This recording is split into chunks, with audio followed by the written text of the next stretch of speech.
tarde a todos e bem-vindos ao Closing, o novo programa da BMC News. Eu sou Carlo Cauti e tenho o prazer e a honra de estar no comando desse novo programa que vai acompanhar vocês nas próximas 2 horas, trazendo as principais notícias do dia, os últimos movimentos das bolsas do Brasil e do mundo, além de entrevistas com os melhores especialistas do mercado. Então, podemos iniciar o nosso programa nesse dia 17 de abril de 2023, nesta segunda-feira, dando uma olhada para as bolsas, iniciando com o Ibovespa. Ibovespa que hoje está enfrentando um dia negativo, está em queda o Ibovespa de 0,44%, com um volume de negociação de 11,58 bilhões de reais. O dólar futuro também está operando em alta. Por sua vez, o dólar estava operando em alta de 0,44%. A pior, agora está 0,48% de alta. O volume é de 40,81 bilhões. A pior ação do pregão de hoje é a 3R Petróleo, menos 14,97%. E vamos entender também o porquê desta forte queda. E por outro lado, a melhor ação do dia é Locaweb, alta de 4,81%. Então, esse é o quadro do mercado nesta segunda-feira, mas vamos iniciando então com as notícias desta segunda-feira que estão impactando o mercado, iniciando justamente com a 3R Petróleo. Tivemos aqui um pequeno problema técnico aqui, mas já vemos a questão da 3R Petróleo. Também vamos falar do arcabouço fiscal que, mais uma vez, foi adiado pelo governo federal, vai ser apresentado amanhã. Temos também novidades com a presença aqui no Brasil do ministro das Relações Exteriores da Rússia, o Sergei Lavrov, e também teremos bastante convidado para falar, iniciando com fundos imobiliários. Vamos entender um pouco melhor o que está acontecendo, qual que é a polêmica no mercado com os fundos imobiliários, e também vamos entender um pouco melhor por que o Ibovespa teve aquela forte alta na semana passada e agora voltou nesta semana a operar em queda. Bom, iniciando então as principais notícias desta segunda-feira com a notícia da 3R Petróleo, notícia que explica o porquê a empresa teve esta forte queda. Vamos iniciar com a Gol que teve o seu lucro por ação em 0,60 centavos no primeiro trimestre. Informação divulgada na prévia operacional da empresa nesta segunda-feira, assim confirmada essa estimativa, o lucro será 91% inferior ao registrado no mesmo período do ano passado, quando ficou em 6,58 reais, isso impulsionado por variações cambiais e monetárias que ocorreram nesse trimestre. A estimativa, no entanto, é de uma margem EBITDA maior, 24% contra 16,8% do primeiro trimestre de 2022. As projeções ainda contemplam um aumento de 36% na receita unitária por passageiro da Gol, e a companhia atribuiu esse crescimento a recuperação contínua na demanda de viagens de lazer, combinada ao um aumento em viagens internacionais. A receita das Miles foi 41% mais alta, e já o custo por passageiro, excluindo os gastos com combustíveis, segundo a Gol, deverá aumentar em 11% devido a efeitos inflacionários nos custos variáveis e aumento no número de decolagens. A projeção, contando com os gastos com combustíveis, deve ter um aumento de 32%.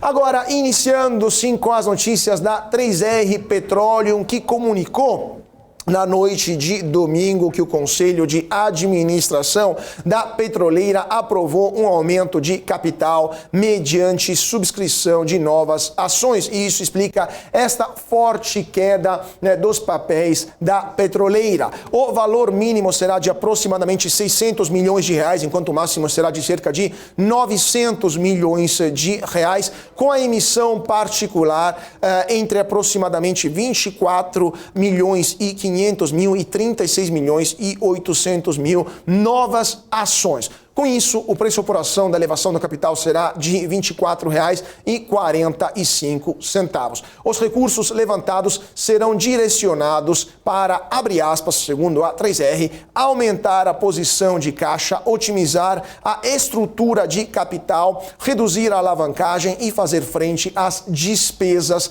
e aos investimentos em bens de capital da companhia. Fecha aspas.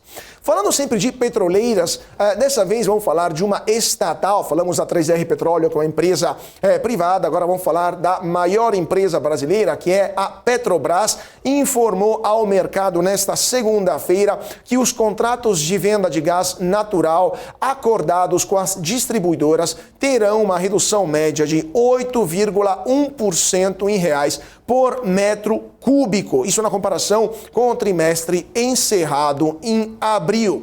Os novos valores passarão a valer a partir do dia 1º de maio. Segundo a Petrobras, durante o trimestre em referência ao petróleo, teve uma queda de cerca de 8,7% e o câmbio teve uma apreciação de aproximadamente 1,1%. Com essa atualização, segundo a companhia, o gás natural vendido para as distribuidoras acumulará uma redução de aproximadamente 19% ao ano. Então, espera-se um gás mais barato nos próximos meses. E agora falando da situação lá em Brasília, porque tivemos mais um adiamento da entrega do teto do novo arcabouço fiscal. Mais um adiamento, dessa vez de 24 horas. O governo, então, vai entregar somente na terça-feira o texto do arcabouço fiscal. A informação foi divulgada pelo líder do governo na Câmara, José Guimarães, em uma postagem em sua conta no Twitter. O texto tinha que ser entregue nesta segunda-feira, mas foi adiado novamente após vários adiamentos, várias postergações, porque, segundo Guimarães, abre aspas, há um clima político para votar a matéria no máximo em 20 dias, e isso então permitiria um adiamento maior.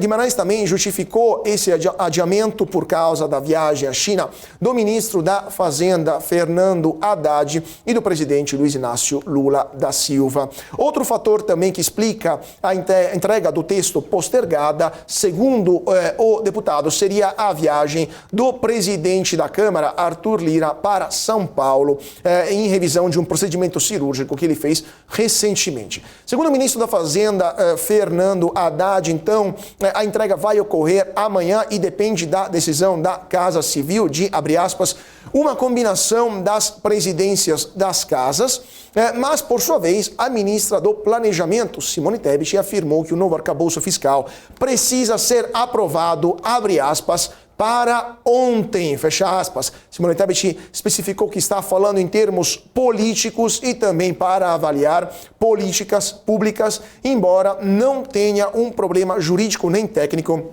em aprovar o novo arcabouço fiscal em agosto próximo, após o projeto de lei e de diretrizes orçamentárias. Agora, também tem a questão desse PLO que pode ser votada até dezembro, então vamos ver o que vai acontecer amanhã no Congresso. E terminando com a última notícia desse bloco, a Inepar conseguiu uma extensão de prazo para adequar o valor das ações depois de propor o agrupamento dos papéis. A gente vai ver então esse e outros destaques no mundo corporativo. Acompanhe.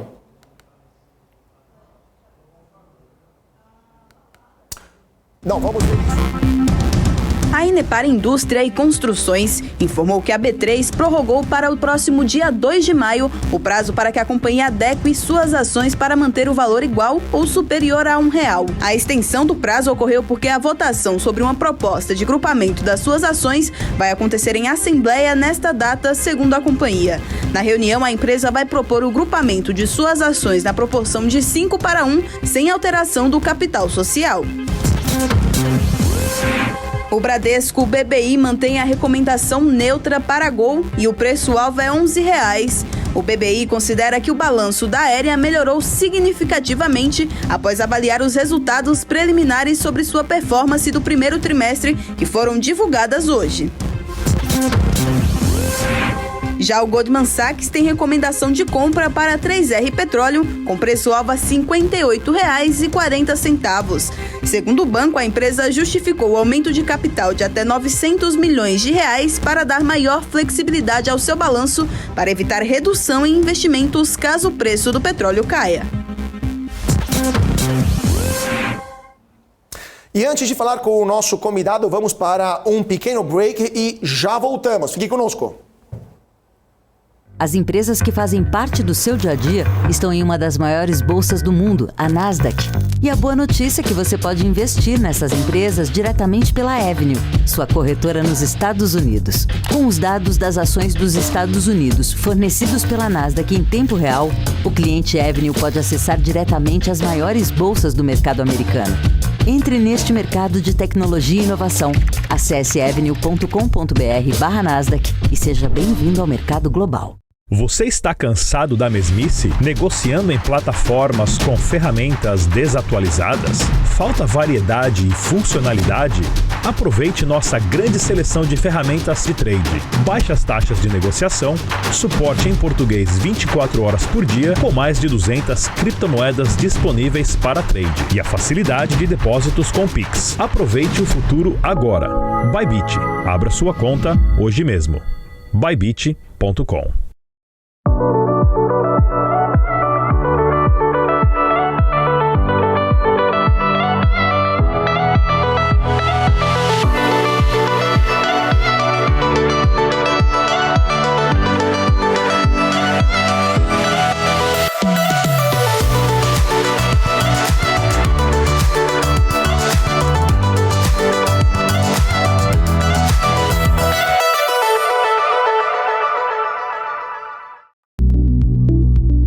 Fala time, tudo bem? Você já conhece o Hora do Trader? O Hora do Trader é o programa aqui da BMC onde a gente fala tudo sobre o mercado das criptomoedas, as principais tendências, os destaques positivos, os destaques negativos e, é claro, faz muita análise de gráfico para buscar as boas oportunidades e rentabilizar bastante o nosso capital. Aqui no Hora do Trader a gente faz trade ao vivo, então se você não quer ficar de fora e rentabilizar o teu capital também nesse universo das criptomoedas, não deixa de me acompanhar aqui direto da BMC de segunda a sexta, te espero lá.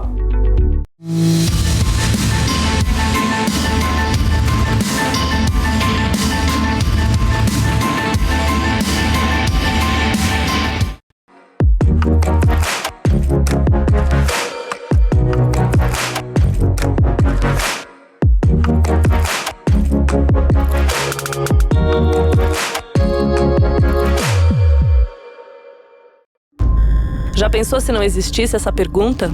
Teríamos cavalos mais rápidos? Mais telefones?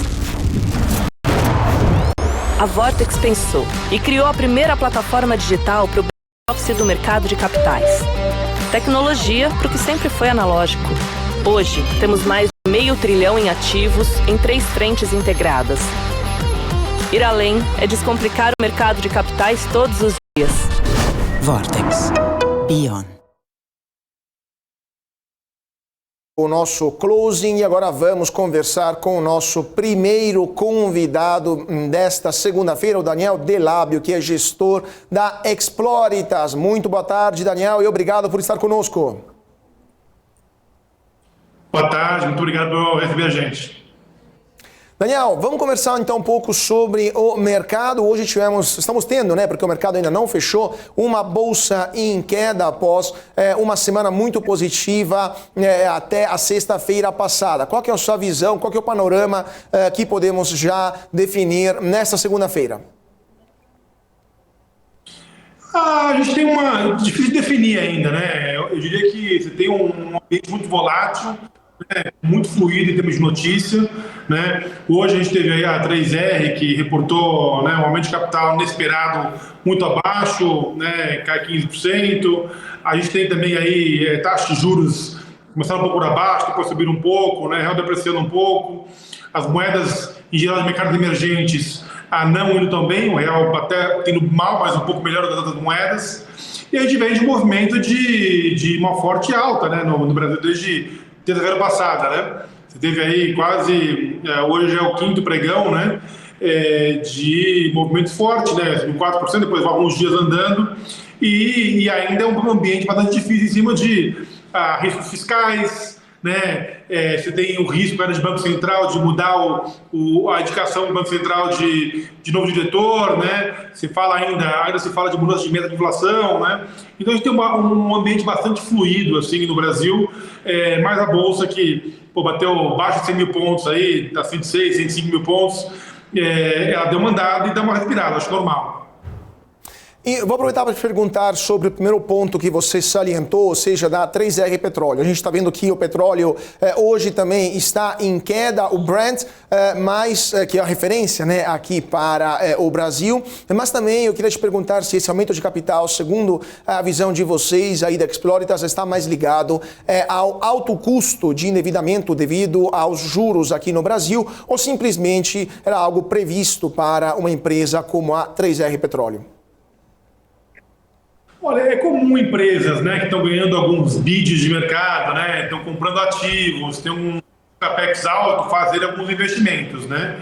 O plano 3R é que a informação que se tinha até agora, né, é que ela já tinha todo o capital necessário para fazer esse processo, né, de potiguar e tudo mais.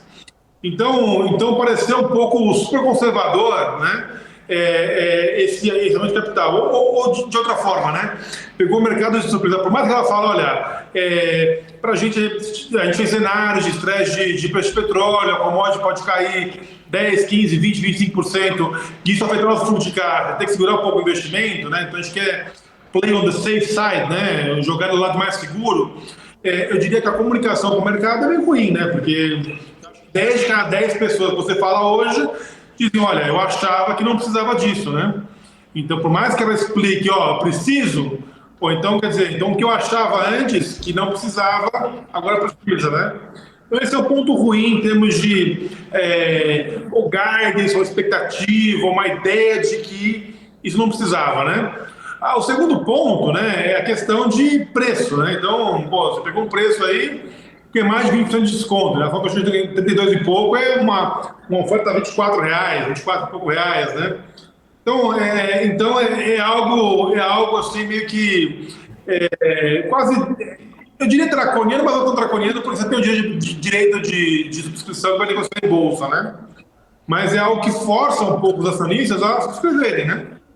Então, ela está dizendo, olha, é algo que vai ser um incentivo muito grande, mas é um incentivo bem perverso também, né? Também você colocou uma arma na cabeça dizendo, ou você faz, ou você coloca dinheiro, ou você vai ser diluído num preço muito baixo, né? Então, na mesma maneira que tem um incentivo alto, quer dizer, o incentivo é alto porque a punição é muito alta, né? A punição de não subscrever é muito alta. Beleza, se não quer subscrever, você tem o direito e tudo mais, mas mesmo assim, né, você vê a reação da ação. Eu fui para falar de reunião aqui, está caindo 15, né? Está caindo entre 12% a 15% do dia, a 16% do dia, né? Então, você vê que o mercado não gostou muito desse anúncio e desse racional mesmo, né, do conference call que fizeram hoje de manhã.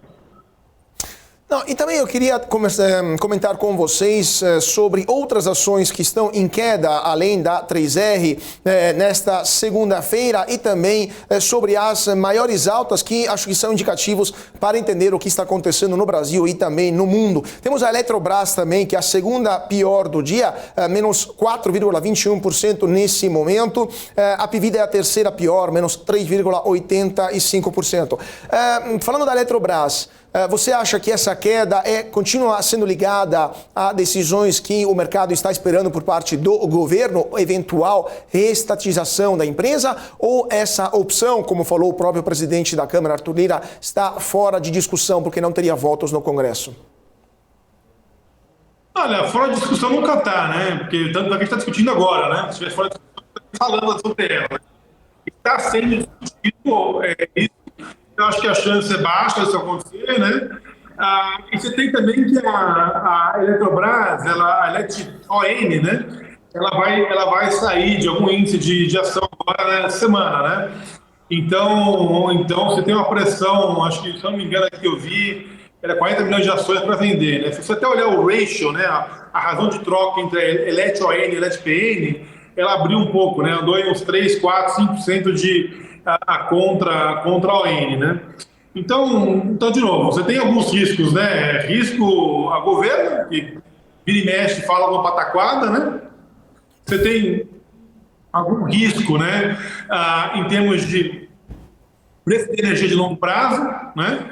Você tem mais algum risco aí, né? Falando de 3 riscos em termos de fluxo, né? Então, essa demanda passiva de sair de algum índice e tem uma venda passiva em cima da ação, né? Mas eu diria que, tipo, quando você olha o combinado de riscos e preço da ação, eu diria que tem muita coisa ruim para se ficar nela já, né? Então, eu vi um relatório esses dias aqui, hoje de manhã estava mostrando que a taxa inteira de retorno, né, da assumption de um banco aí em torno de 20% real, né? A gente acha que cara, está muito barato, né?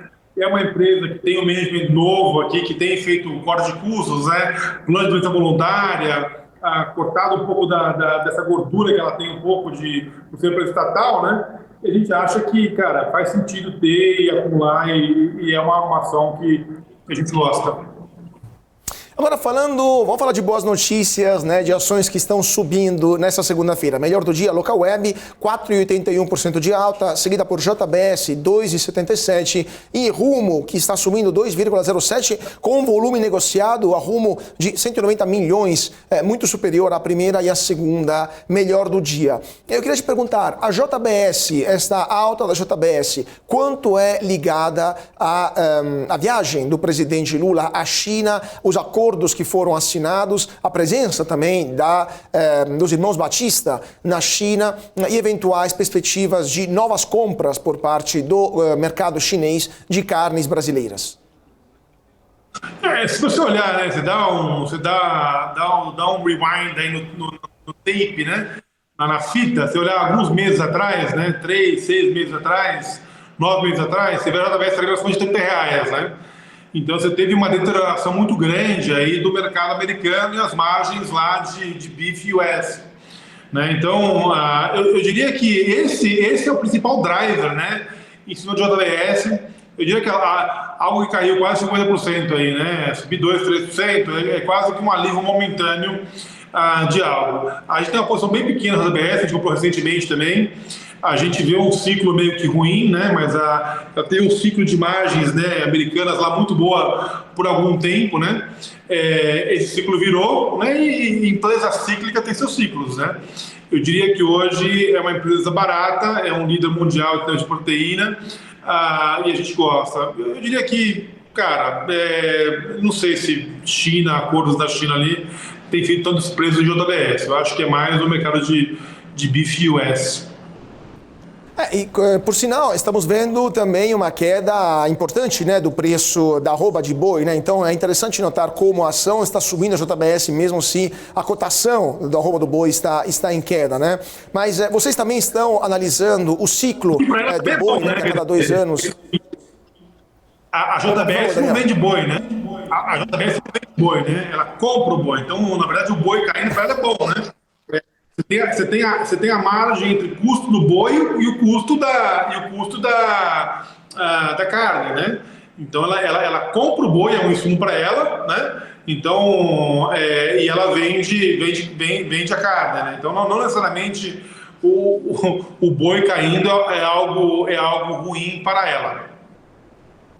Perfeito. E agora, falando da terceira ação que está mais subindo nesta segunda-feira, a Rumo, né? A Rumo está tendo um volume negociado muito interessante, 190 milhões de reais. Para a gente ter uma ideia, a JBS só está tendo um volume de 90 milhões e a Localweb de 38. O que vocês entendem? Por que desta alta de mais de 2% da Rumo com um volume tão expressivo de ações negociadas? Olha, não tenho acompanhado tão de perto hoje. Se for olhar um pouco da safra, né? Você está tendo uma safra forte no Brasil e você tem tido, quer dizer, menos, por exemplo, a gente gosta muito de hidrogênio no Brasil, né? E ela exporta um pouco de soja, mais do Mato Grosso para São Paulo Norte, né? E você vê que tá toda a capacidade de está tudo tomada já, né? Então, nós temos uma demanda por transporte por logística muito grande, né? E você tem aí, talvez, um pouco menos de transporte livre, né? Capacidade ociosa, tanto em rua quanto em rodovia, né? Eu acho que a rodovia deve ter esse ano aqui o melhor ano dela, desde o IPO, tudo vendido na parte norte da soja, né?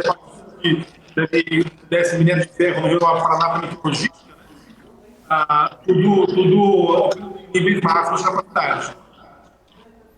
Perfeito, perfeito. Gente, infelizmente, nosso tempo aqui com o Daniel acabou. Queria agradecer muitíssimo o Daniel Delabio, gestor da Exploritas, por ter estado conosco nesta segunda-feira comentando as notícias que estão movimentando o mercado. Muito obrigado, Daniel. Obrigado a vocês, sempre à disposição. Obrigado mais uma vez.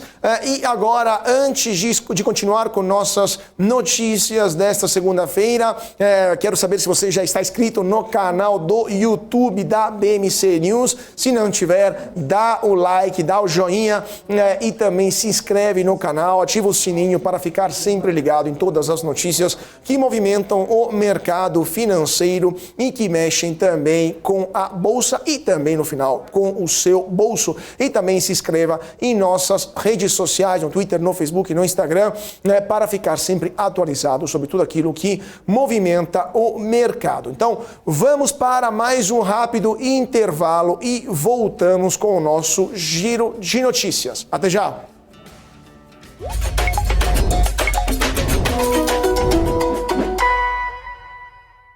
Além da prestação de contas anual, em que você declara seus ganhos como, por exemplo, salário e aposentadoria, se você investiu em ações e outros títulos de renda variável, como BDRs, ETFs, fundos imobiliários, etc., é necessário calcular e pagar o imposto de renda sobre o ganho obtido nas vendas desses produtos utilizando uma DARF. O recolhimento do IR mensal vale para todas as operações realizadas em um determinado mês que envolveram vendas de ativos.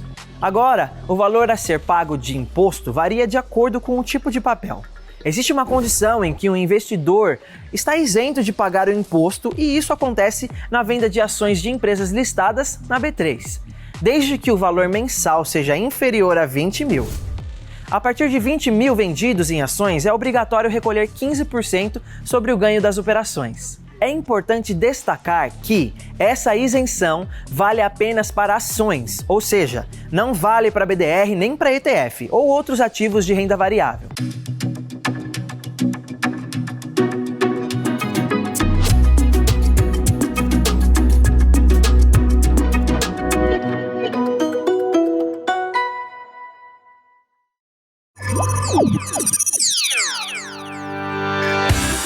Somos pioneiros na oferta de derivativos de balcão, com mais de 20 anos de know-how e uma vasta experiência de atendimento de clientes em mais de 140 países. Temos o orgulho de oferecer uma infraestrutura de negociação de última geração para que os nossos clientes tenham a melhor experiência de negociação possível.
de volta para o nosso closing nesta segunda-feira, dia 17 de abril de 2023. Muito boa tarde para vocês que estão nos assistindo e para quem acabou de entrar aqui no canal da BMC News. Não se esqueça de deixar o seu like, o seu comentário e também se inscrever aqui no canal do YouTube. Vamos dar um rápido giro para ver como estão as bolsas nesse momento. Ibovespa reduziu um pouco as perdas, menos 0,36%. O principal índice da Bolsa de Valores de São Paulo, volume negociado subiu um pouquinho, 12,68 bilhões de reais. O dólar futuro, que operou o dia inteiro em alta, que estava mostrando força, o dólar futuro continua em alta, 0,56%. A pior ação do dia continua a E3R Petroleum, menos 14,69%. Isso após o plano de aumento de capital anunciado pela empresa petrolífera, pela companhia petrolífera. Segunda pior do dia, a Eletrobras, e a terceira pior do dia é a Apivida, menos 2,69%. A Natura também está na terceira, disputando a pior terceira posição deste pregão. Por outro lado, temos a Localweb, que é a melhor do dia, alta de 4,81%, JBS alta de 2,59%, e a Pets está subindo 2,57% nesse momento. Mas agora vamos deixar um pouco de lado as ações e vamos entrar em um momento de polêmica que está vivenciando a Faria Lima, o mercado financeiro brasileiro como um todo, polêmica sobre os fundos de investimento imobiliários. Para quem está seguindo a comunidade do FinTwitch, né, a comunidade dos investidores no Twitter, não se fala de outra coisa há várias semanas. A pergunta que todo mundo está se pondo é: fundo de investimento imobiliário é um bom negócio? Ou melhor, é ainda um bom negócio?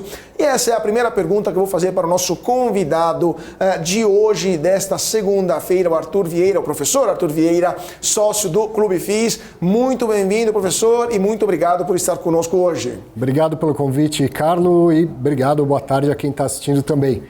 Professor, então a pergunta que não quer calar nas redes sociais, no Twitter da Faria Lima é: fundos imobiliários ainda são um bom negócio, ainda podem garantir rendimentos interessantes, mesmo se de fato o IFIX já há um bom tempo, né, quase 2 anos mais ou menos, que não sai do lugar, né, o IFIX continua por volta de 2.700 pontos, deu aquela subidinha no ano passado, 2.900, mas voltou a cerca de 2.700 pontos. Então, o que está acontecendo com os fundos imobiliários? Eles continuam um investimento interessante para as pessoas físicas?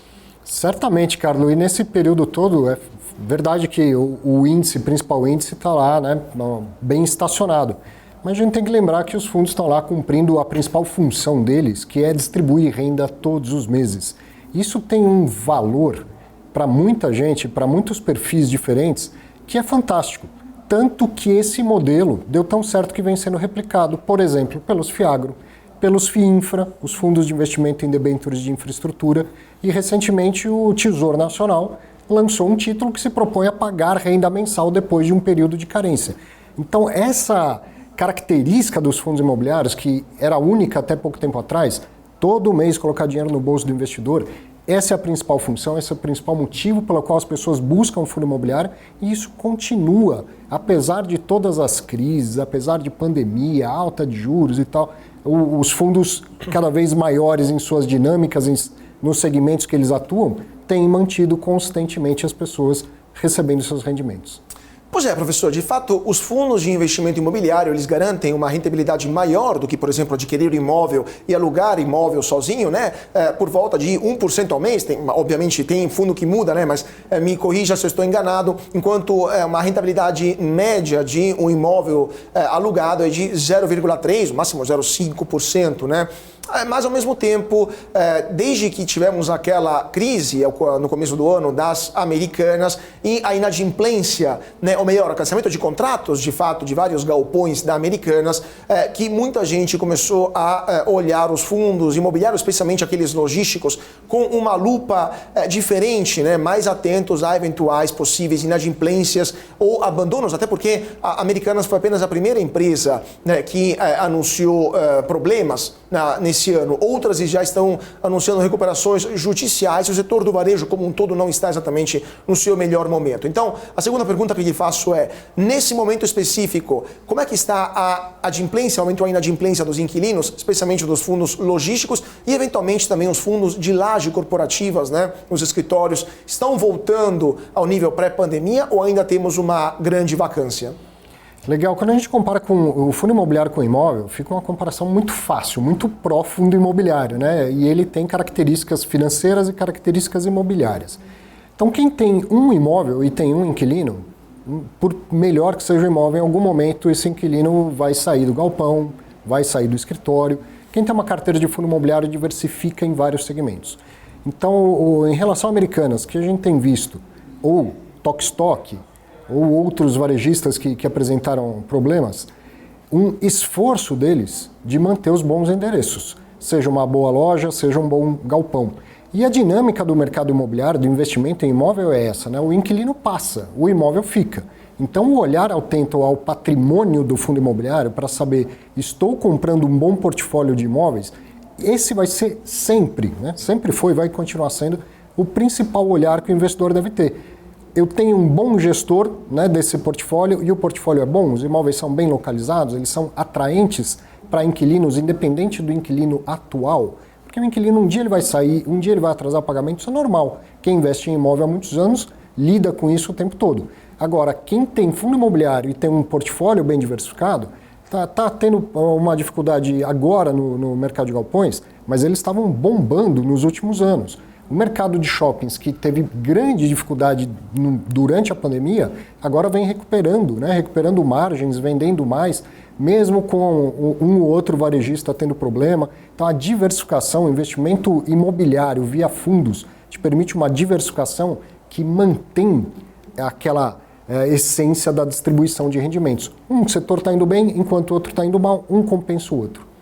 E falando sobre diversificação, também queria aprofundar um pouco esse assunto, porque de fato isso vale para a pessoa física, ou seja, adquirir fundos imobiliários de vários setores, de galpões, de lajes, entre outros. Mas, ao mesmo tempo, como é que está a diversificação dentro dos fundos? Porque um dos problemas de vários fundos que estão enfrentando essas inadimplências é que eles eram muito concentrados em poucos galpões, ou até em um só galpão, por exemplo, e quando o inquilino foi embora ou anunciou que iria atrasar ou não ia mais pagar o aluguel, isso criou uma forte crise para o fundo e também teve impacto nas cotas, né, do fundo na bolsa. Como é que está a diversificação dos fundos, especialmente os logísticos, o de logística, nesse momento? Eles continuam muito concentrados, alguns pelo menos, ou há uma diversificação que deixa os investidores mais tranquilos? Nos últimos anos, Carlos, o mercado de logística especificamente conseguiu crescer. Os fundos conseguiram fazer novas emissões e comprar mais imóveis. Então, à medida que um fundo cresce, ele vai aumentando naturalmente a diversificação dele. Tem mais de 400 fundos na B3, né? Não só de logística, mais de 400 ao todo. E a gente encontra desde aquele fundo monoativo, que tem um único imóvel e às vezes um único inquilino, até e cada vez mais fundos de patrimônio bilionário. E aí você encontra diversificação em dezenas de imóveis, quando a gente estiver falando de imóveis de grande porte, como galpões, e às vezes centenas de imóveis, se a gente for para os fundos de varejo, aquele que tem lojas de rua. Então, o investidor que busca essa diversificação intrínseca, quer dizer, eu quero comprar um fundo que por si já é bem diversificado, ele encontra cada vez mais alternativas para isso. E além, né, da diversificação intrínseca do ativo, do fundo, a gente, investidor, pode fazer a nossa própria diversificação comprando, eu quero investir em logística, eu compro 3 fundos diferentes, por exemplo, e aí alcancei 35, 40 imóveis diferentes, fiz a minha diversificação além da diversificação dos produtos que eu invisto, né? E, professor, última pergunta também falando sobre o impacto que uma Selic tão alta por tanto tempo está tendo sobre os fundos de investimento imobiliário. Seja do ponto de vista de uma alocação do capital por parte dos investidores pessoas físicas, muita gente prefere o risco zero, né, ou, teoricamente zero, de um tesouro Selic a 13,75% ao ano, ou até mais, dependendo do papel do tesouro direto, a uma rentabilidade que pode ser parecida, mas dificilmente consegue ser tão atrativa dos fundos imobiliários. Isso, evidentemente, também está tendo um impacto nas cotas, né, nos valores das cotas dos fundos listados na Bolsa, mas também eu queria perguntar, além do impacto na Bolsa, se isso está tendo e qual que é a perspectiva que o senhor está vendo nos próximos meses, qual o impacto de uma Selic tão alta no endividamento dos fundos imobiliários? Há fundos que estão particularmente alavancados ou a maioria deles, o panorama em geral, podemos dizer assim, é positivo, dá uma certa tranquilidade para os cotistas? Vamos lá, vamos falar da Selic sob duas óticas. Primeiro, o investidor que hoje olha a Selic a 13,65 fala por que eu vou investir em fundo imobiliário, ou em ação, ou em qualquer outra coisa. Porque a Selic ela é dinâmica, ela é pós-fixada e ela varia bastante. Imagina que a coisa de 2 anos, no máximo 2 anos e meio atrás, a Selic estava 1,9% ao ano. E aí as pessoas perguntavam por que eu vou investir na Selic? Não é? Então, tem espaço no portfólio para títulos pós-fixados, pré-fixados, renda fixa e renda variável. Tem que ter Selic, tem que ter outras coisas lá. Quando eu vou para um fundo imobiliário, num cenário de Selic muito alta, o que eu tenho? Uma contração da atividade econômica. É justamente para isso que o Comitê de Política Monetária mantém a Selic alta. Isso, evidentemente, é ruim. Se a economia está contraindo, eu tenho menos demanda por espaços. E acho que o setor de tijolo que mais está percebendo isso é o setor de lajes corporativas, que você tinha me perguntado anteriormente, acabei não respondendo. Que é onde ainda tem uma vacância mais elevada, mais resistente, vem melhorando aos poucos, mas a verdade é que a questão do home office ainda não está equacionada, né? As pessoas não sabem se voltam para os escritórios ou não. Agora, nos fundos de papel, que são aqueles fundos que financiam os empreendedores imobiliários, né? Compram títulos de renda fixa que levam o dinheiro lá como de forma de empréstimo para o empreendedor imobiliário, a gente está vendo um aumento da inadimplência nesse setor. Imagina quem aproveitou a época de juro baixo e aceitou um financiamento num CRI que ele devia, tá? Eu estou do outro lado dessa relação, eu sou devedor, devia CDI mais 4% ao ano. Isso, somando as duas coisas, fazendo uma conta muito simplificada, dava 2 de CDI mais 4% ao ano, dava 6% de juros. E aí o CDI vai para quase 14%, e aí a gente está em quase 18% de juros ao ano para pagar.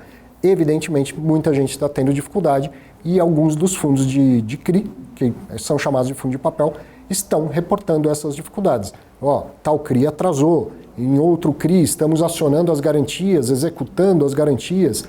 Semana passada teve um CRI que recebeu em pagamento um imóvel, então o devedor não conseguiu pagar, mas o CRI sempre tem uma garantia.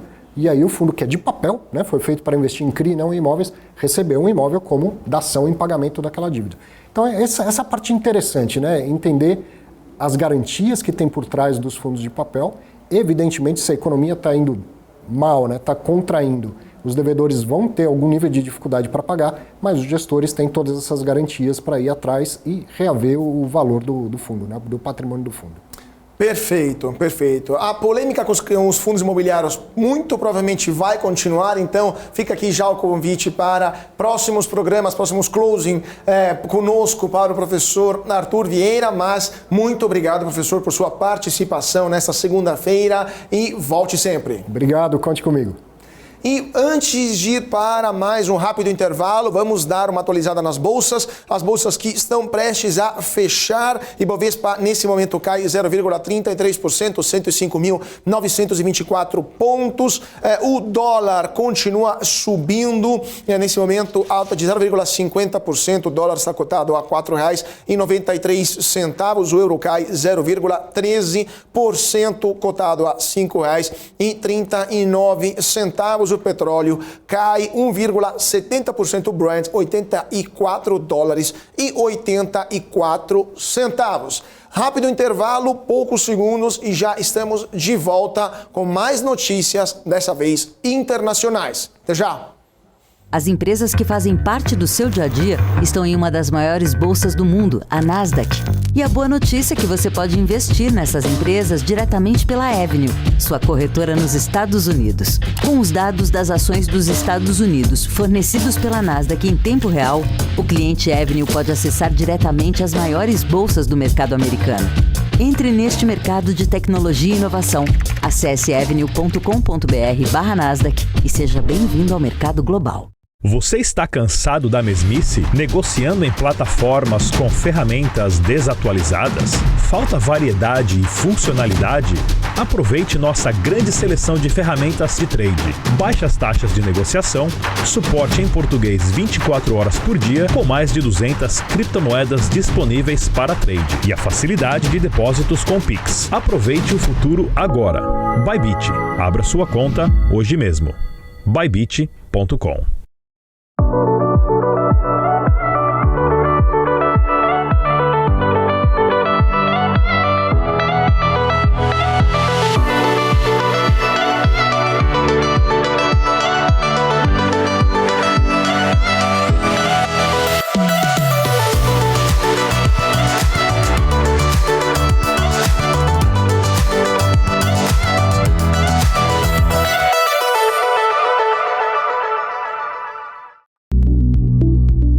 Fala time, tudo bem?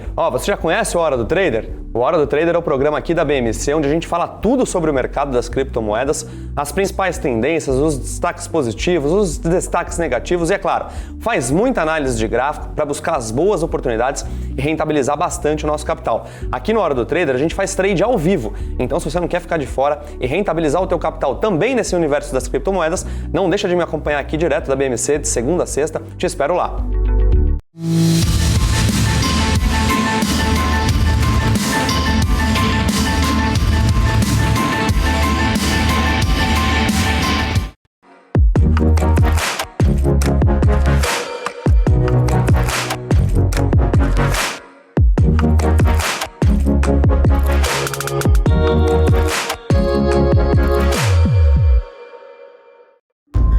Já pensou se não existisse essa pergunta? Teríamos cavalos mais rápidos? Mais telefones? A Vortex pensou e criou a primeira plataforma digital para o back-office do mercado de capitais. Tecnologia para o que sempre foi analógico. Hoje, temos mais de $500 bilhão em ativos em 3 frentes integradas. Ir além é descomplicar o mercado de capitais todos os dias. Vortex. Beyond.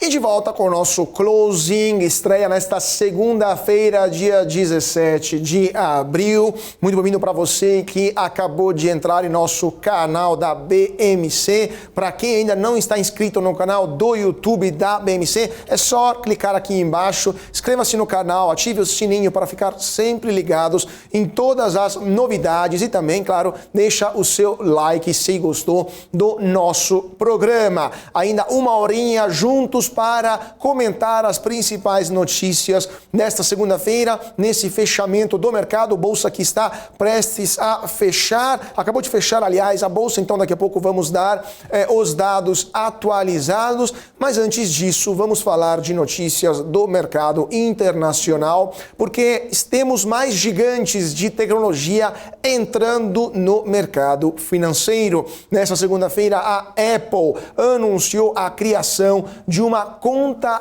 remunerada com rendimento de 4,15% ao ano para os donos do cartão eletrônico Apple Card. Segundo as informações que foram divulgadas pela própria produtora do iPhone, que vai realizar essa operação junto com o banco de investimento americano Goldman Sachs, não existiria uma aplicação mínima, um saldo mínimo, né? E as pessoas poderiam abrir a conta usando diretamente o aplicativo Wallet do seu iPhone. Entretanto, é necessário ter um Apple Card para abrir esta conta. A média de rentabilidade das contas remuneradas nos Estados Unidos, chamadas saving accounts, que poderíamos dizer é a nossa conta de poupança aqui no Brasil, a média nos Estados Unidos de remuneração é de 0,35% ao ano, ou seja, quase nada, contando com a inflação nos Estados Unidos, que beira os 2 dígitos. E isso mostra que a Apple está pagando bem para os seus investidores e também mostra um avanço das empresas, das gigantes de tecnologia no mercado financeiro. Google também está de olho no mercado financeiro, especialmente em um momento de juros cada vez mais elevados nos Estados Unidos. Falando de investidores estrangeiros, temos estrangeiros entrando no Brasil. O fluxo de ingresso de recursos estrangeiros no mercado secundário da B3 acumulou um saldo positivo de cerca de 2,9 bilhões de reais em abril e de 11,43 bilhões de reais em 2023, desde o dia 1º de janeiro deste ano.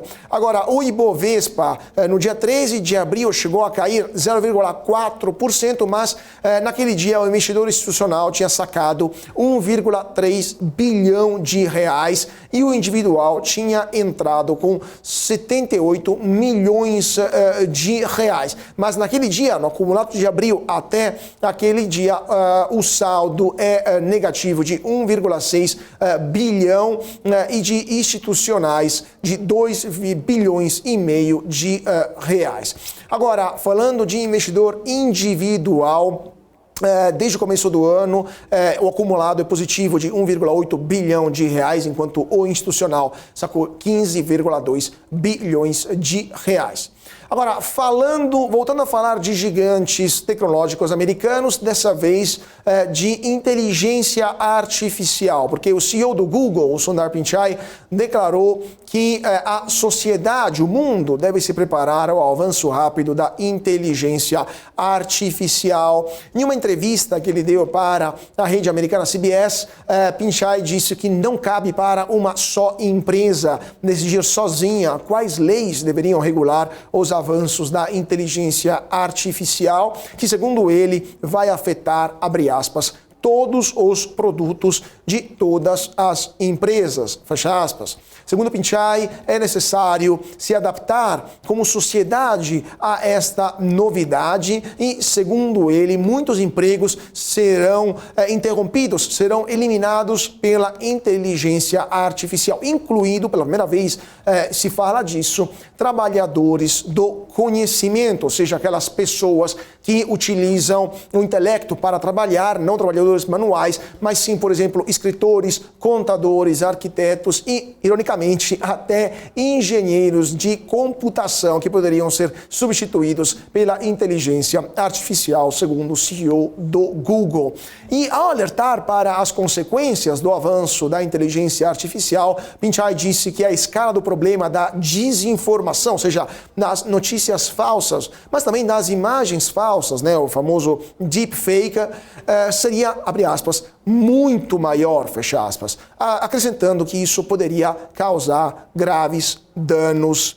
Última notícia, agora voltando para o Brasil, antes de entrar com o nosso terceiro, convidado desse closing nessa segunda-feira, voltando a falar de Brasil, o ministro da Fazenda, Fernando Haddad, se reunirá com representantes de instituições bancárias ainda nessa segunda-feira para discutir os juros rotativos negociados em operações com cartão de crédito. Segundo o ministro, serão recebidos o presidente da Federação Brasileira dos Bancos, Isaac Sidney, e o presidente da Confederação das Instituições Financeiras, Rodrigo Maia, além dos presidentes do Itaú, do Santander Brasil, do Bradesco e também a CEO do Brasil, o CEO Brasil do Nubank.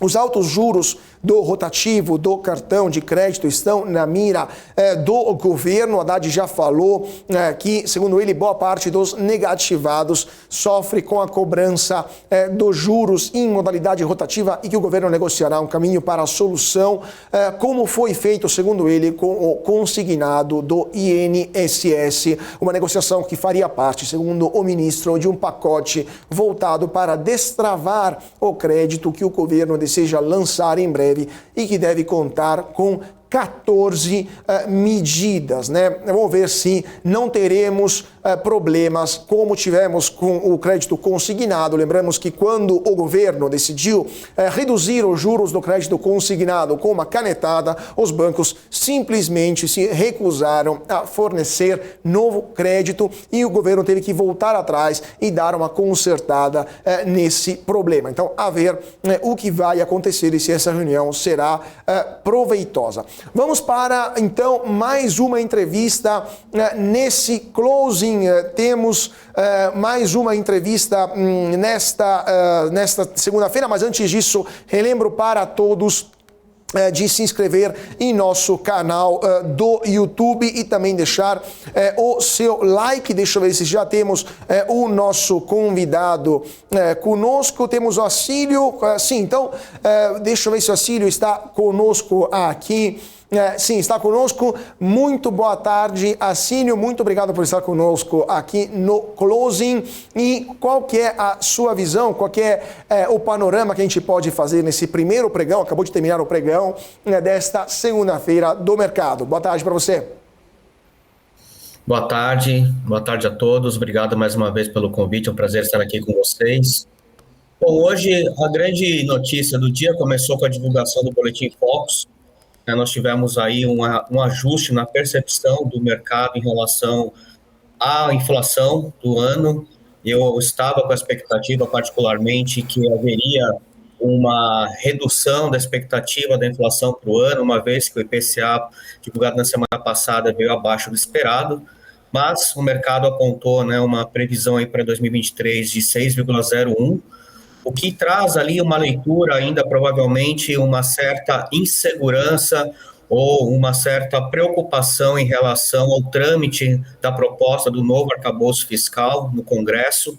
E isso, apesar que ter começado o dia com essa informação, não percebi que houve, né, uma influência, um impacto direto no pregão de hoje. A gente viu aí como está ao fundo uma queda considerável, uma empresa relacionada ao universo de petróleo, e o mercado teve, né, ao longo do dia, um pico de alta pela manhã, uma pequena alta pela manhã, e depois navegou durante o resto do dia muito próximo ali da estabilidade, e aguardando principalmente no início da semana a declaração da ministra do Planejamento, né, a Tebet, em relação à LDO, já apresentando uma proposta para o ano que vem, buscando, né, um déficit zero para o governo, e também a entrega, né, oficial, digamos assim, da proposta do novo arcabouço fiscal para o Congresso, prevista para ocorrer amanhã. Acílio, antes disso, deixa eu te dar o seu crédito completo, né? Acílio Marinello, coordenador do MBA Executivo em Digital Finance da Trevisan Escola de Negócios. Então, Acílio, voltando então para o pregão de hoje, Bovespa conseguiu conter um pouco mais as perdas e fechou em queda, fechou no vermelho de 0,38%, R$ 105.878 para o principal índice da Bolsa de Valores de São Paulo. Tivemos o dólar que voltou a subir, o câmbio com o real agora a R$ 4,93, fechou em alta de 0,58%. A pior ação do dia, vamos ver aqui rapidamente no painel, já voltamos com a Acílio, continua sendo no fechamento, foi a 3R Petróleo, menos 15,70%, seguida pela Apivida, menos 3,46%, Eletrobras, menos 3,30%. Acílio, o que você acha? Falamos antes da Eletrobras, falamos também da 3R, mas por que a Apivida, segundo a visão de vocês, deu essa queda? A Apivida também já vem algum período não exatamente brilhante, né? Qual é a visão de vocês sobre esta ação e como que está o setor de saúde particular no Brasil, de planos de saúde, né, como um todo? Perfeito. A Hapvida já vem passando por um processo de deterioração do seu valor de mercado na Bolsa. Há poucas semanas atrás, a família proprietária, a maior acionista, fez um aporte adquirindo alguns imóveis da empresa a fim de injetar capital dentro da companhia. Isso arrefeceu um pouco esse momento de perda de valor das ações, mas segue esse processo. E principalmente porque o setor da saúde, principalmente a saúde privada, ela vem passando por um momento de dificuldade. Por um lado, as pessoas, a população em geral, vem buscando oportunidade de reduzir as suas despesas fixas, uma vez que a inflação continua, ainda teve um momento de pico no final do ano passado, a gente vem agora para uma tendência, se mantida nas próximas aferições, uma tendência aí de queda ou de estabilidade, mas ainda assim há uma pressão muito grande nas despesas fixas e recorrentes das famílias, e a saúde privada acaba sendo uma oportunidade das famílias obterem uma redução seus custos, seja em busca de outras soluções. Existem hoje outros players no mercado que oferecem serviços particulares, mas muito mais por demanda e não como um plano mensal, que é a base do negócio da Hapvida. E também tem a questão dos próprios juros altos, que acabam comprometendo a própria gestão financeira da empresa e também o seu ambiente, a sua arena de trabalho, encarece todos os insumos médicos, encarece as matérias-primas, tornando essa operação mais cara, o que acaba refletindo no repasse maior desse custo aos seus associados e tornando muitas vezes inviável para que as pessoas se mantenham ativos e pagando de forma adimplente o seu plano. Então, acho que essa é uma tendência, um contexto que acaba comprometendo a perspectiva aí de futuro da Hapvida, por isso refletindo na percepção do mercado em relação à desvalorização das suas ações.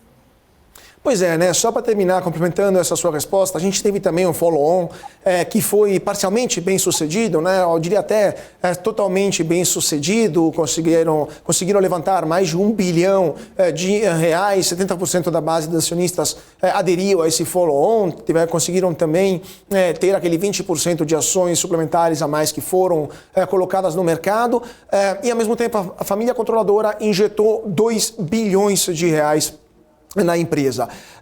Você acha que esse valor é suficiente para tirar, vamos usar um termo médico, a Hapvida da UTI, ou ainda a empresa está enfrentando desafios que vão fazer sofrer a ação por um período de tempo ainda prolongado?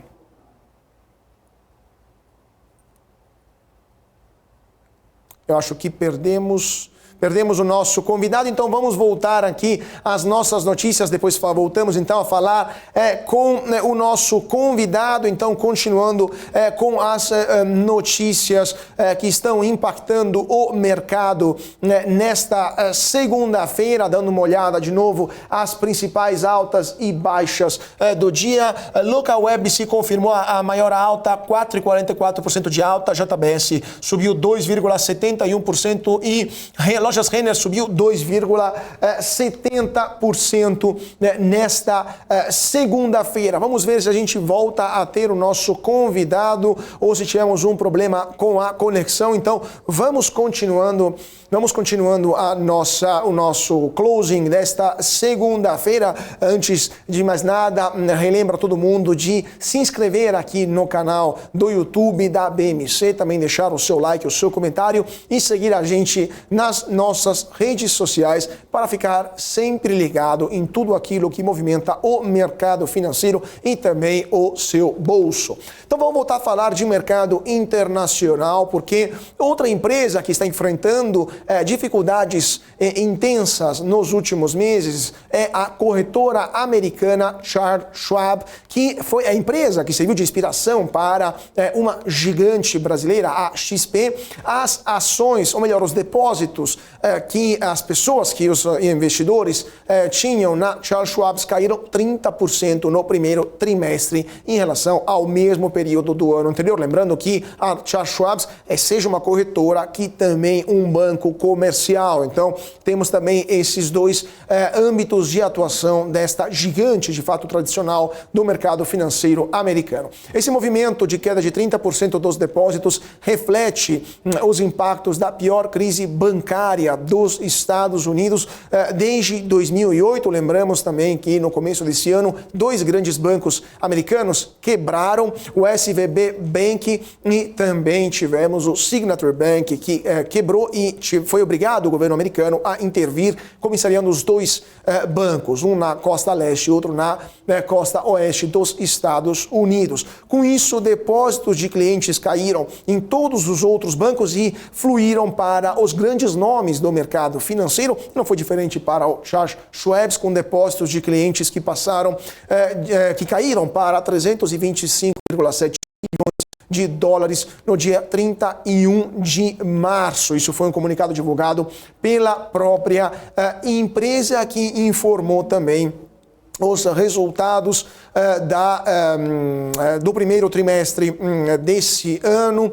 Segundo a empresa, segundo a Charles Schwab, esta situação se dá por causa da, abre aspas, incerteza regulatória, fecha aspas, provocada pelo colapso dos bancos americanos que acabamos de citar. No primeiro trimestre do ano, a Charles Schwab reportou números melhores que o esperado, impulsionados por uma maior receita com juros, já que juros nos Estados Unidos também está subindo. O lucro líquido da corretora e do banco no primeiro trimestre de 2023 foram de 1,6 bilhão de dólares, 14% a mais do que o quanto foi registrado um ano antes. Isso superou a média das projeções do mercado. Deixa eu ver se temos de novo o nosso convidado conosco, se está assim, voltando então a falar sobre o mercado financeiro com o nosso convidado. Então, volto a te fazer a pergunta, não sei se você chegou a ouvir a pergunta, Cílio, sobre a situação da Hapvida,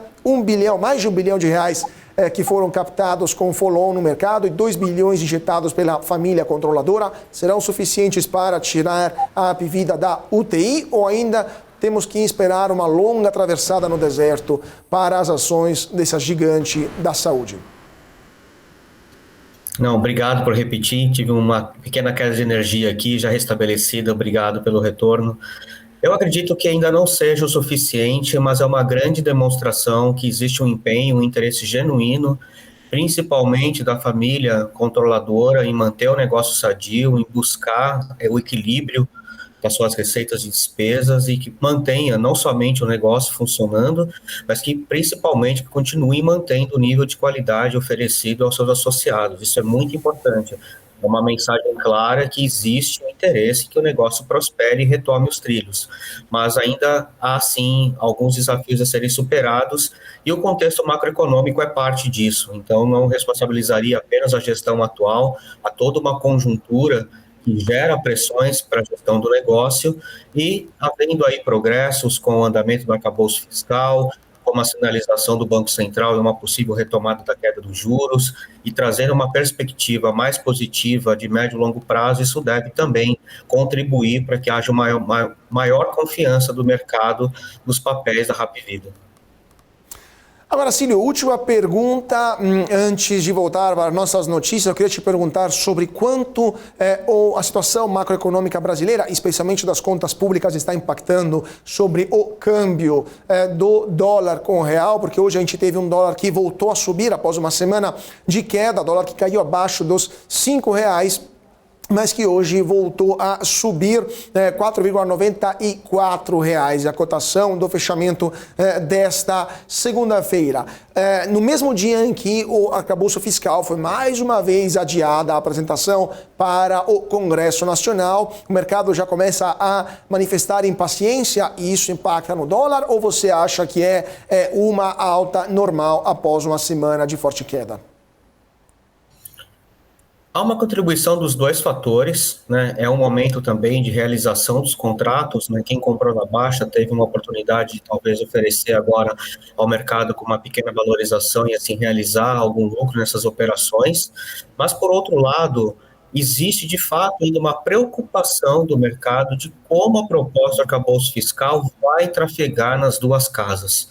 Né, já vem aí ao longo de 2 semanas discussões paralelas, pauta de discussão dos parlamentares, mas uma vez o projeto apresentado formalmente, começar a tramitar na casa, e principalmente a sinalização dos congressistas do quanto de alterações, sugestões ou possíveis mudanças na proposta original, o quanto isso pode impactar nessa trafegação dentro do Congresso, passar pelas 4 votações, né, lembrando que tem que passar por 2 votações em cada uma das casas. Se houver alteração em alguma das casas, isso volta, né, para votação inicial. Então é um trâmite que não é rápido, é uma proposta que, como gera mudanças de médio e longo prazo, deve sim ser analisada com a devida atenção, então não deve ser um processo de correria dentro das casas, mas, por outro lado, tem que haver uma sinalização clara se há convergência de ideias e se há o interesse em aprovar essa proposta com uma visão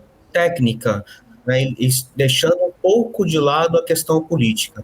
Acho que é isso que vai trazer mais tranquilidade, mais previsibilidade para o mercado, e aí você acaba reduzindo, de certa forma, a volatilidade, né, no dólar, e também lembrando que muito, né, dessa volatilidade vem do fluxo de capital estrangeiro, quantos investidores externos estão interessados em investir no nosso país, e a entrada desses recursos acaba influenciando nessa flutuação do câmbio, mas principalmente o governo se posicionando de forma clara e técnica sobre a navegação dessa proposta no Congresso já traz um elemento de tranquilidade e deve sim reduzir essa volatilidade do dólar nos próximos dias, nas próximas semanas.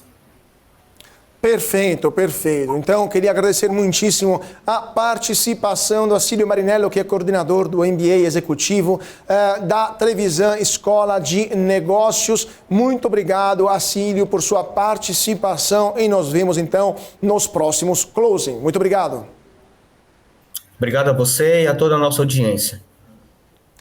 E vamos voltar a falar de notícias internacionais para depois deixar espaço para a nossa última entrevista do dia. Vamos falar da secretária do Tesouro dos Estados Unidos, a Janet Yellen, que lançou um alerta sobre o risco de credit crunch dos bancos americanos, ou seja, um risco de redução drástica do fornecimento de crédito por parte dos bancos americanos. Segundo a ministra da Economia, a secretária do Tesouro dos Estados Unidos, os bancos americanos provavelmente se tornarão mais cautelosos e podem restringir ainda mais os empréstimos após as recentes falências bancárias. Segundo ela, possivelmente os bancos poderão negar os empréstimos por causa também do aumento das taxas de juros do Federal Reserve, que poderia aumentar também a inadimplência, mas ao mesmo tempo isso, segundo a Yellen, poderia também reduzir a necessidade por parte do Banco Central americano de continuar subindo os juros, porque um credit crunch obviamente provocaria uma redução da atividade econômica e também uma redução consequente da inflação. Isso daria mais espaço para o Banco Central americano não aumentar ainda mais os juros. Agora, para a Yellen, as ações políticas para conter essa ameaça sistêmica causada pelas falências do Silicon Valley Bank e do Signature Bank no mês passado causaram a estabilização dos fluxos de depósitos e, segundo ela, as coisas nesse momento, abre aspas, estão mais calmas, fecha aspas. Então, vamos ver se de fato isso vai acontecer e se, como disse a Yellen, esse possível credit crunch poderia ser um substituto para novos aumentos das taxas de juros que o Fed precisa levar adiante para lutar contra a inflação. Deixa eu ver se temos já nosso convidado nesse momento, senão continuamos com as notícias. Então, continuando com as notícias internacionais, para depois um rápido break, a presidente do Banco Central Europeu, Christine Lagarde, afirmou nesta segunda-feira que pode discutir as mudanças de meta de inflação de 2 mas somente depois de reduzir o suficiente da inflação para alcançar esse nível. Segundo a Lagarde, no momento não há absolutamente nenhuma razão para mudar esse objetivo de médio prazo, que na zona do euro é de 2%, e essa declaração foi feita em Nova York, no Conselho de Relações Exteriores. O euro, por sua vez, hoje acabou perdendo posição, acabou perdendo valor em relação ao real, se desvalorizou 0,3%, está a R$ 5,39, enquanto o dólar continua subindo. Então, rápido intervalo e já voltamos com mais uma entrevista para você aqui no nosso closing na BMC News. Então, não saia daí, voltamos já já. As empresas que fazem parte do seu dia a dia estão em uma das maiores bolsas do mundo, a Nasdaq. E a boa notícia é que você pode investir nessas empresas diretamente pela Avenue, sua corretora nos Estados Unidos. Com os dados das ações dos Estados Unidos fornecidos pela Nasdaq em tempo real, o cliente Avenue pode acessar diretamente as maiores bolsas do mercado americano. Entre neste mercado de tecnologia e inovação. Acesse avenue.com.br/Nasdaq e seja bem-vindo ao mercado global. Você está cansado da mesmice? Negociando em plataformas com ferramentas desatualizadas? Falta variedade e funcionalidade? Aproveite nossa grande seleção de ferramentas de trade. Baixas taxas de negociação, suporte em português 24 horas por dia, com mais de 200 criptomoedas disponíveis para trade e a facilidade de depósitos com Pix. Aproveite o futuro agora. Bybit. Abra sua conta hoje mesmo. Bybit.com.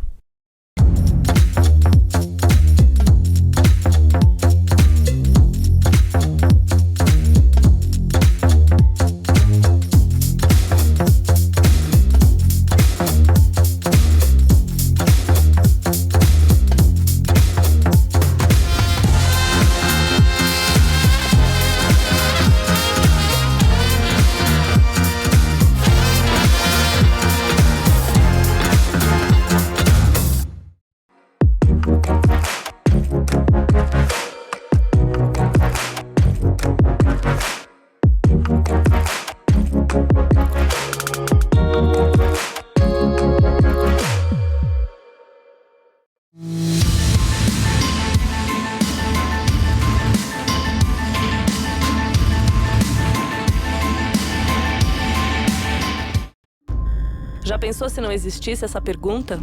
Teríamos cavalos mais rápidos? Mais telefones? A Vortex pensou e criou a primeira plataforma digital para o back-office do mercado de capitais. Tecnologia para o que sempre foi analógico. Hoje, temos mais de $500 bilhão em ativos em 3 frentes integradas. Ir além é descomplicar o mercado de capitais todos os dias. Vortex. Beyond. E de volta para o nosso closing, fechamento do mercado desta segunda-feira, dia 17 de abril de 2023, com as notícias que acabaram de sair, declaração do ministro da Fazenda, Fernando Haddad, que disse que o arcabouço fiscal ficou para amanhã, a entrega para o Congresso, no Congresso Nacional, mas segundo ele, abre aspas, acho que ficou para amanhã, mas pode ser amanhã, pode ser depois, fecha aspas. Uma declaração que o Haddad acabou de dar para jornalistas lá em Brasília, ou seja, não temos ainda uma data para o arcabouço fiscal. Isso também explica, em parte, o que está acontecendo no mercado financeiro, incerteza sobre as contas públicas brasileiras, e aquilo que todo mercado não gosta é exatamente a incerteza. Mercado quer uma regra clara, que seja boa ou ruim, mas pelo menos que tenha um caminho a ser seguido, e se não temos nenhuma regra entregue ao Congresso, também não temos negócios que podem ser fechados por parte do mercado. Agora, falando de boas notícias, elogio do Fundo Monetário Internacional com o Banco Central Brasileiro. A primeira vice-diretora-gerente do Fundo Monetário Internacional, a Gita Gobinati, elogiou a política monetária brasileira, escreveu em sua conta no Twitter, acabou de sair essa informação que, abre aspas, o presidente do Banco Central do Brasil, Roberto Campos Neto tem apertado apropriadamente a política monetária para trazer a inflação para baixo. Fecha aspas. Então, é presidente do Banco Central Brasileiro, que é elogiado pelo Fundo Monetário Internacional. E informação também que acabou de sair do JP Morgan, banco americano que indicou como Brasil e México estão entre os emergentes mais atrativos para os investidores, e o JP Morgan, segundo o JP Morgan, o investidor está inclinado a acrescentar o risco, primeiramente no México, com 28,9% das respostas de investidores, e em segundo lugar o Brasil, com quase 20%, 19,6%, muito acima da Índia, por exemplo, que teve apenas 11,3% das preferências, e a China com 6,7% das preferências. Então o Brasil que está em uma posição muito melhor nos custos dos investidores internacionais. Então vamos agora falar com a nossa última convidada desse closing de estreia desta segunda-feira. Já estou vendo a Carol conosco. Muito boa tarde, Carol, muito bem-vinda, obrigado por estar conosco. E o que podemos falar sobre o mercado nesta segunda-feira de pregão que acabou de terminar? Boa tarde, Carlos, boa tarde para toda a galera aí do canal BMC. É sempre um prazer estar aqui com vocês, dividindo, né, a análise gráfica tanto do Ibovespa quanto de algumas ações que vocês têm aí a mania de pedir, né, e é muito bom compartilhar isso aqui com vocês. Então vamos falar de gráfico, vamos mostrar gráfico aqui.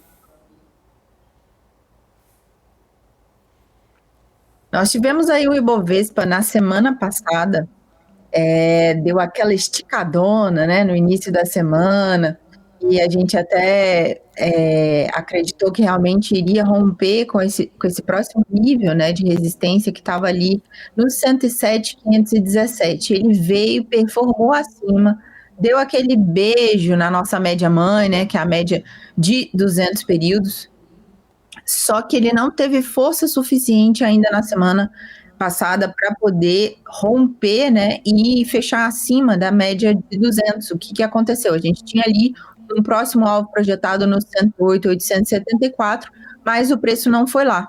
Então a gente viu o quê? Voltando, recuando, né, e principalmente para quem já tinha ali acompanhado as nossas análises, né, ali nos trades do dia, viu que a gente tinha demarcado o nosso alvo ali, falando que ele poderia vir fazer esse movimento de correção, e é exatamente isso que o Ibov está fazendo. Na sexta-feira, dia também de alta volatilidade, como foi o dia de hoje, a gente acreditou ali, ele veio, buscou ali a mínima do dia, que foi em 104.934, e depois fechou no 106.279. No dia de hoje, o Ibov fez esse movimento de novo, né? Veio aqui, abriu lá em cima no 106.279, mas buscou a mínima ali em 105.622 e fechou no 106.015. E uma coisa interessante é que a gente tem ali os dois indicadores, né? O OBV, ele está para baixo da nossa média de 10 períodos, que é a nossa média de referência, indicador de volume, e o volume financeiro também está negativo. Então a gente acompanha esses movimentos aí de correção do Ibovespa nesses dois últimos pregões, né, principalmente. E Carol, só para a gente entender, lembrando, Carol Daller é analista técnica da Mulher na Bolsa. Carol, uma coisa que me intrigou nesse pregão foi o volume de ações negociadas pela Rumo, né? Que hoje superou até o volume de ações negociadas pelas primeiras outras duas ações, a JBS, que foi muito bem também nesta segunda-feira, e também a Localweb, mas a Rumo superou em termos de volume de ações. O que está acontecendo com o papel da Rumo? É normal esse volume? A gente está tendo qual tendência para a ação desta empresa de logística? É uma empresa extremamente sólida, né, há muito tempo aí, que vem performando, ela está numa tendência de alta que começou ali depois do último fundo que ela testou ali nos 16,21, ela veio fazendo essa tendência, isso foi em dezembro do ano passado, voltou, se recuperou, buscou ali o próximo alvo nos 19,28, e aí começou esse movimento, né, normal de mercado, sobe e desce, só que ela está nessa tendência de alta aqui. E o que acontece? No dia de hoje, a gente teve um volume financeiro muito maior, né, do que no último pregão. E para falar precisamente dela, deixa eu pegar aqui o dado, né? A gente teve aí um volume financeiro de 277,20 milhões de reais negociado nas ações. Abriu ali nos 19,29, a máxima foi em 19,79 e fechou nos 19,70. Então, na sexta-feira, a gente viu um volume de 298. Na quinta-feira, a gente viu um volume de 175. Então, de sexta para cá, a gente viu esse volume, né? Como a gente pode ver aqui, o volume financeiro, que é esse indicador que está aqui embaixo na minha tela, o IFR subindo, o OBV acima da média de 10, e o preço está performando acima das nossas médias, inclusive. Então, realmente, seguindo essa linha de tendência, rompeu com essa resistência que a gente tinha no nosso gráfico aqui nos 19,28, e agora a continuidade do movimento, obviamente, né? Acreditamos que vai buscar ali a região dos 20 e 21. Perfeito, perfeito, Carol. Agora, mais duas perguntas, dessa vez sobre empresas queridinhas por parte dos investidores, pessoas físicas, empresas com maior número de investidores na Bolsa, Petrobras e Vale. A gente está vendo uma queda do preço do Brent nesta segunda-feira, o preço do petróleo, que é referência aqui para a Petrobras, caiu 1,71%, listado 84,83, e tivemos uma Petrobras que, por sua vez, fechou em alta de 0,40%, cotada a ação ordinária Petro 3 a 29,94, né? A Petrobras está registrando um momento positivo, né? Nos últimos dias, eu diria nos últimos 2 meses, né? Uma alta considerável, mas qual que é a sua visão sobre a ação da estatal petrolífera? E depois a gente comenta também sobre a Vale, porque tivemos novidades também sobre o minério de ferro. Mas iniciando com a Petrobras, qual que é a sua visão, Carol? Perfeito. A gente estou mostrando aqui os gráficos de petróleo, né, inicialmente. Então, a gente tem o petróleo do tipo WTI e o petróleo do tipo Brent. O do tipo Brent, que é a referência para a Petrobras. Então, no dia de hoje, ele veio aqui para baixo, né, depois desse gap gigante aqui que aconteceu quando a OPEP+, divulgou a redução da produção de barris. Então, a gente viu esse gap acontecendo, foi ali para cima, né, dos 87,30, e hoje ali está na casa dos 84,83. Ainda continua nessa tendência de alta, mas obviamente que tem esse movimento aí de correção de preço, depois dessa alta expressiva, desse gap gigante, né, que abriu o petróleo do tipo Brent, que é a referência para a Petrobras. E agora a gente olha especificamente, né, o gráfico de Petro 4, que vem também na mesma pegada. De dezembro para cá, ela está acompanhando, tivemos um movimento de baixa aqui no início do mês de março, né, até ali o dia 27, ela performou ali, estava numa região ali que a gente chama de congestão, né? Porque ficou ali naquele preço em retângulo, né? No movimento ali de lateralização. O que aconteceu depois disso? Depois ela veio no movimento de alta. Esse movimento de alta é o do curto prazo. Então, no movimento de curto prazo, a gente acompanha esse movimento de alta, buscando ali romper com a região dos 27,24. Boas notícias, né, para o gráfico, quando a gente olha, é justamente o OBV, que é o indicador On Balance Volume, que é de volume, né, que a gente tem aqui no nosso gráfico, ele está acima da média de 10. O IFR está ali na casa dos 68, buscando a região de sobrecompra, né, quando entra ali nos 70 é justamente a região de sobrecompra. E eu sei que quando chegar aqui, principalmente porque é um número psicológico, né, nos 27 com 24, tem muita galera aqui que vai realizar também. Então, o preço acima das médias e acompanha essa alta aí. E você me pediu Vale também, não é isso? Exatamente, Carol. Vale porque a gente teve um minério de ferro que nas últimas semanas está registrando uma alta, mas e a Vale também está, se não me engano, registrando um resultado. Aliás, não, desculpa, o minério está registrando uma alta, mas a Vale nas últimas semanas está registrando uma queda, né? Passou de cerca de R$100 por ação em fevereiro para hoje está a 77,87, né? Qual que é a sua visão e qual que é a correlação, se há uma correlação entre a cotação do minério de ferro, especialmente lá na China, lembrando que o Porto de Dalian, onde o minério é cotado, uma bolsa de minério mais importante do mundo, e a situação da ação, né, o andamento da ação da Vale aqui no Brasil. Claro. Existe sim essa correlação, né, porque é o principal ativo, né, da companhia, obviamente, também segue essa cotação. E o que a gente vê no nosso gráfico aqui de Vale? Depois de janeiro, né, final de janeiro, em que experimentou essa alta aqui, nessa última alta aqui em 95 com 89, né, que foi quase ali nos R$100, a gente acompanhou esse movimento de queda, né? Então ele veio o preço performando nessa linha de tendência de baixa nesse curto prazo, de fevereiro para cá, finalzinho de janeiro até agora, né, o mês de abril. Experimentamos aqui esse teste de suporte ali nos 76,25, segurou nessa região, o que foi um bom sinal, inclusive, e aí depois a gente acompanhou esse movimento de retomada ali de preço até acima da região dos 81,32.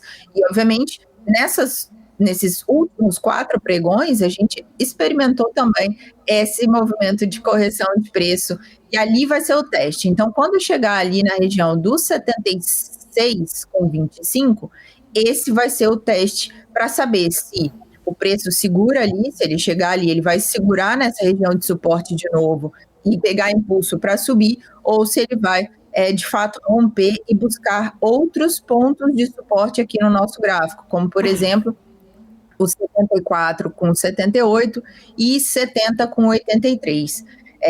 O que a gente tem como indicadores aqui na nossa tela e que dão a impressão de que esse preço pode buscar ali a região de suporte de novo, é o OBV que está inclinado, né, para baixo, abaixo da média de 10, IFR está ali na zona dos 41 pontos e tem um volume financeiro maior de queda, né, um volume financeiro de venda muito maior do que o volume de compra. Então a gente teve, inclusive, hoje um volume negociado de 1,69 bilhão de reais, enquanto que semana passada continuou também 1,78, né? E na quinta-feira a gente viu também acontecer aí um volume expressivo de 1,69.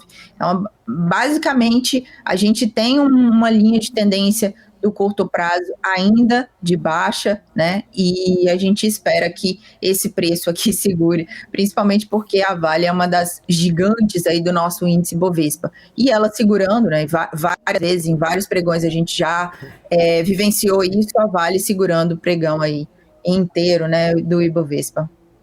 Pois é, né? Vale e Petrobras, se não me engano, são juntas, quase basicamente representam a metade, né, das ações, da liquidez diária do Ibovespa, né? Então, se as duas seguram, o Ibovespa também consegue ter um resultado positivo. Última pergunta que eu queria te fazer, Carol, olhando um pouco as ações desta segunda-feira, que mais subiram e mais caíram, JBS, como as ações da empresa estão se comportando, as ações da gigante da proteína animal, considerando também a viagem do presidente Lula para a China, junto com a liderança da JBS, não só da JBS, mas de outras empresas também, setor de proteína animal, e as perspectivas de novas compras de carne por parte do mercado chinês, que lembramos é o maior consumidor de carne do mundo. Qual que é o andamento da ação da JBS aqui no Ibovespa?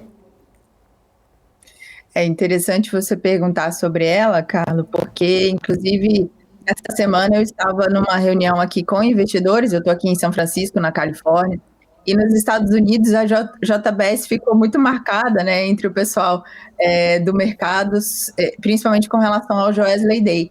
E aí, quando começou a viagem, né, do presidente para lá e começou a se falar em incentivos, né, para a empresa, me perguntaram exatamente isso: vamos experimentar um novo Joesley Day nesse governo? Ai, mais engraçado, né? É assim que o Brasil é visto aqui.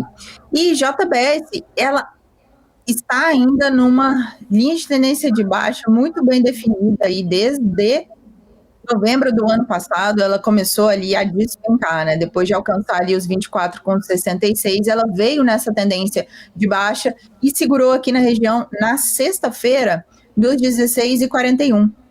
Então foi justamente aqui no dia do último pregão que a gente teve, a mínima foi nos 16,41, região importante ali de suporte. Hoje ela já conseguiu dar essa reagida, né? Abriu, inclusive, nos 16,84 e fechando ali nos 17,04 centavos. E o que a gente tem? Uma distância muito grande entre o preço atual e a média, por exemplo, de 200 períodos, né? A média está aqui em 23,65. A média de 72 está em 19,41, a média de 21 com 17,86. Então, o preço hoje está muito distante das médias, e a gente precisa de ter um volume comprador bem maior aqui para que esse preço consiga chegar pelo menos ali na região dos 18,89. Ou se ele não reagir, né, para cima, como a gente espera que aconteça, depois de um período muito longo, né, de queda nessa ação, ele pode vir de novo aqui testar essa região dos 16,41 e buscando ali os próximos alvos de suporte. Não temos muito boas notícias, né, principalmente aqui com relação ao OBV, que ele está bem abaixo da média de 10, e o IFR ali na casa dos 39. Perfeito, Carol, mas antes de terminar a nossa entrevista, queria te perguntar qual foi sua resposta para os investidores americanos sobre um possível Joesley Day. Será que teremos um outro Joesley Day nos próximos anos, ou você está mais otimista? A verdade é que, infelizmente, a gente não pode esperar muita coisa boa, né? Quando se fala, assim, desse tipo de barganha. E, infelizmente, o nosso passado, o nosso histórico, principalmente com relação a esse governo atual, não é um histórico muito bacana no que diz respeito a essas companhias. Então, infelizmente, a minha resposta é: vamos aguardar as cenas dos próximos capítulos e colocar sempre ali o nosso capital de uma forma inteligente, né, fazendo a nossa reserva, dando aquele espaço, né, para ter esse controle e gerenciamento de risco. Eu acho que é o principal. E eu sempre falo aqui, né, para a galera: nunca, jamais coloque todos os seus ovos numa cesta só, e principalmente nunca deixe todas as suas cestas no mesmo galinheiro, né? Então, se você investe no Brasil e ainda não investe em outros países, como, por exemplo, no maior mercado do mundo, que hoje são os Estados Unidos, então é hora de começar a pensar nisso, aproveitar aí esses dias em que o dólar está um pouco abaixo ali, né, que está em queda, e aproveitar para fazer aí essa parcela, né, do capital, fazendo de uma forma inteligente a administração dele. Com certeza, diversificação é o segredo, e com certeza teremos mais capítulos, né, para comentar juntos aqui no Closing, junto com a Carol Daller, analista técnica da Mulher na Bolsa. Muito obrigado, Carol, por estar conosco hoje, e até a próxima. Muito obrigada, quero mandar um beijo para a galera que está nos acompanhando aqui no chat, e até a próxima. Até mais. E agora, então, após nossa análise técnica, vamos dar uma rápida atualização do fechamento do mercado. Acabou o aftermarket, então temos de fato os dados definitivos, né, do mercado nesta segunda-feira. Tivemos então Ibovespa aqui, fechou em queda nesta segunda-feira, queda 0,25%, 106.016 pontos. Tivemos o dólar que voltou a subir, a cotação do dólar subiu 0,64%, R$ 4,94. O euro fechou em leve queda, quase no 0 a 0, menos 0,01%, R$ 5,40 é a cotação da moeda da zona do euro. O petróleo cai 1,71% aos R$ 84 dólares e 83 centavos. A ação, a pior do dia, foi a 3R Petroleum, que acabou despencando 15,70%, enquanto a melhor do dia foi a Locaweb, que surpreendeu e subiu 4,44%. Últimas duas notícias antes da gente encerrar o nosso closing de estreia desta segunda-feira. Notícia que acabou de sair